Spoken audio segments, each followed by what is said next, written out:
জোবায়েদ, চট্টগ্রামে হাটে পশুর সরবরাহ এখন কেমন দেখছেন? কোন ধরনের গরুর চাহিদা বেশি সেখানে? শাওন, পশুর সরবরাহ যথেষ্ট আছে এবং প্রতিনিয়তই ট্রাকে ট্রাকে ব্যাপারীরা তাদের যে পশুগুলো সেগুলো নিয়ে আসছেন। গরু, ছাগল, মহিষ সহ যেই সকল পশুগুলো নিয়ে আসা হচ্ছে এগুলো সবগুলোই যে এখানে খাইনগুলো আছে সেখানে বাঁধা হচ্ছে এবং সবচেয়ে বেশি চাহিদা কিন্তু আমরা দেখছি যে ছোট গরুর, মানে যে সকল গরু 70 থেকে শুরু করে 1.5 লাখের মধ্যে যেগুলোর প্রাইস রেঞ্জ সেগুলোর চাহিদা খুবই বেশি। এছাড়াও আমরা দেখতে পাচ্ছি অনেকে আবার এসে একটু বড় গরু দেখতে চাইছেন।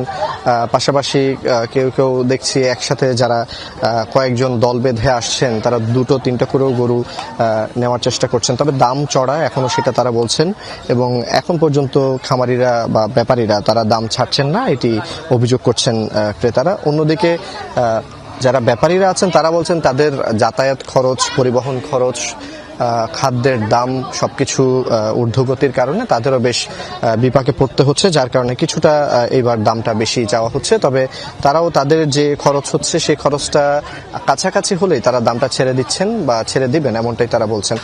চট্টগ্রামে যে সকল স্থায়ী এবং অস্থায়ী পশুর হাটগুলো আছে সবগুলোতেই বেচাকেনা জমে উঠতে শুরু করেছে, তবে আগামী 2-1 দিনের মধ্যে সেটি একেবারে পুরোদমে যে বেচাকেনা হয় বা মানুষের আসলে হাটে আসলে যে গরু কিনে নেওয়ার ব্যাপারটা সেটি শুরু হবে।